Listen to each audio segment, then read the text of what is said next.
Everyone to Global FX Radio YouTube, Voice of Forex. I'm your host, Andrew Spanton. October the 12th, 2008, with our week ahead YouTube show, basically. Try and guide you through the week ahead, which is not going to be too easy.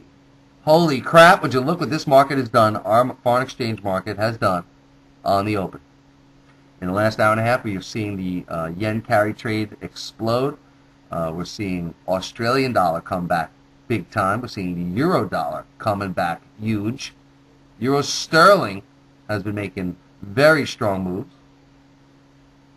Even the dollar Canada gapping down. I mean, just an amazing night so far. And it looks a lot like the euro, really. The euro and the Aussie are really the two big winners tonight. Canadian dollar to a certain degree. I just don't believe it. But we've broken out of this whole downtrend channel line. You see on the euro dollar, we have now broken out of this downtrend channel line. And so unless this euro gets back below this whole 35.60 level, it might go higher. I see resistance at 136.50 up here. But I just don't believe it. The S&P futures right now are up over 30 handles. Stock market futures are up 300 and 250. I think what that's going to do is it's going to put, obviously, what the opposite of what's been going on. So we should see euro dollar continue to push higher, dollar yen push higher, cable push higher. Everything should just go up, just like everything went down when the markets were collapsing. So I think that I see resistance at 136.50. Obviously, we get through 137.60. I don't buy it. Again, those daily charts to me, look at the daily chart on the euro dollar. This is the bottom? Maybe. Hey, we get over 138, I guess I'll have to get bullish. They broke it down to break it out.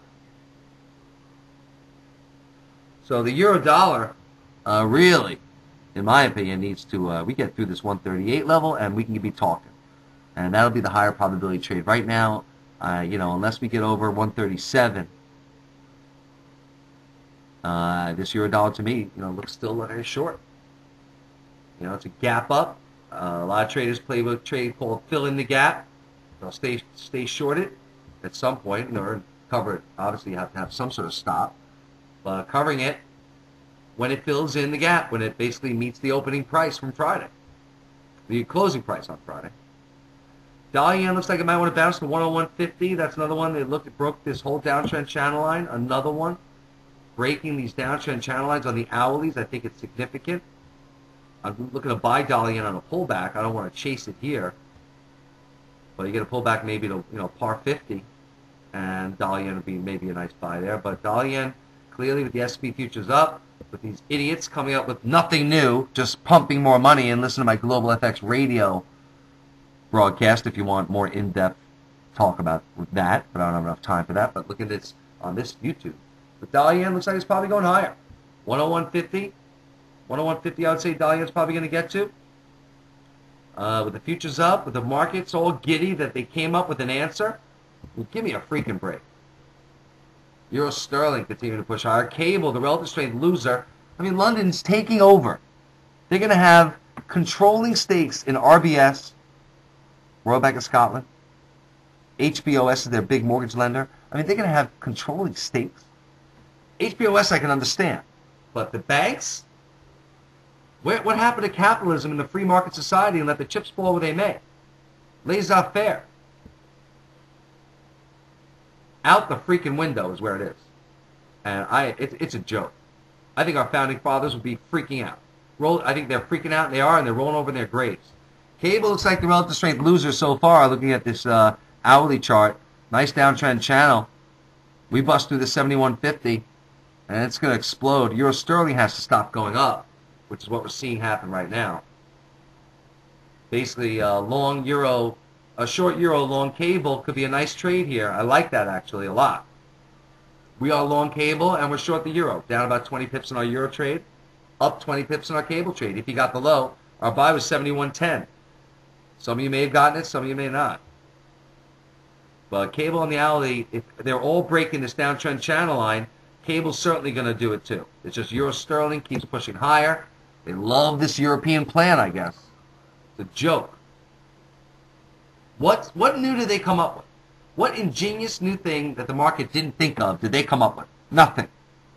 Euro sterling, big resistance here. I could maybe, if it breaks through here, it'll get to 79.70. You know, this will be big resistance up here.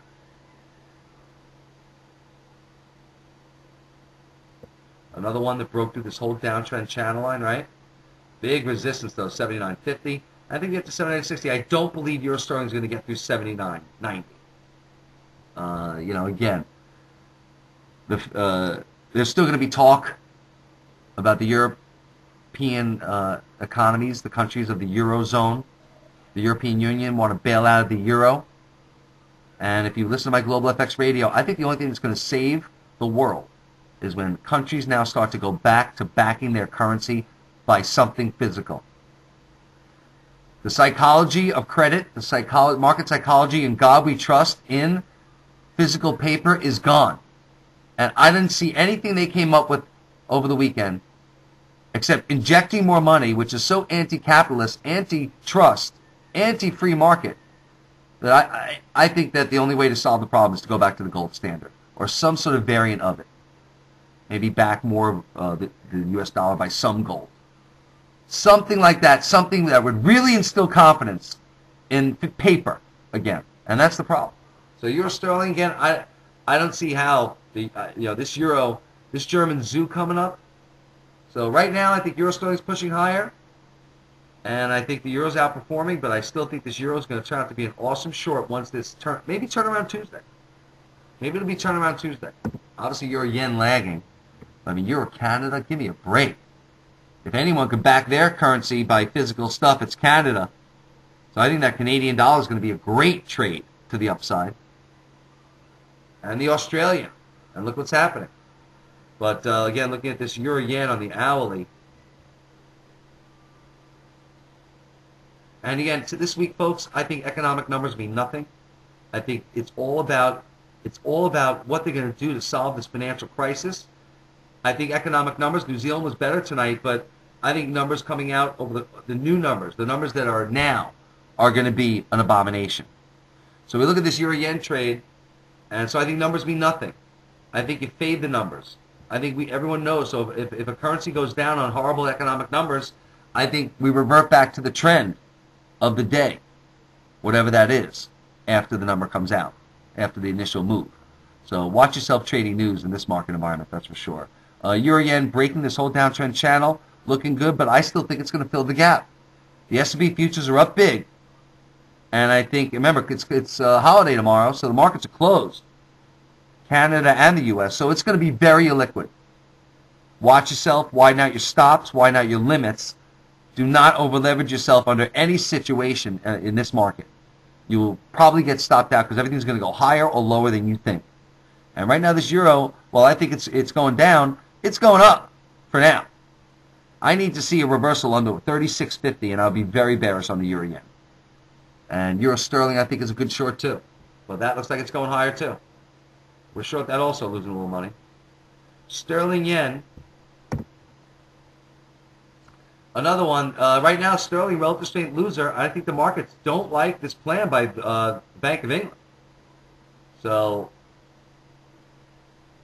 Right now the markets like what the Europeans obviously have done so far, and I guess it was more no one believed the Europeans were going to do anything. Maybe that's what it is. But sterling yen also looks like got 175 written all over it. Easy 174, that's for sure, sterling yen. But that's a beautiful hammer at least, and we get a bullish engulfing. Oh baby, to the moon, Alice. So we get over 76, and this thing could go to 79. I mean, this is. Only 700 pips from the lows. But boy, this thing is coming in big time, and it's breaking this downtrend channel line. This is huge. And the next support line I see on sterling yen is this other channel line on the hourly.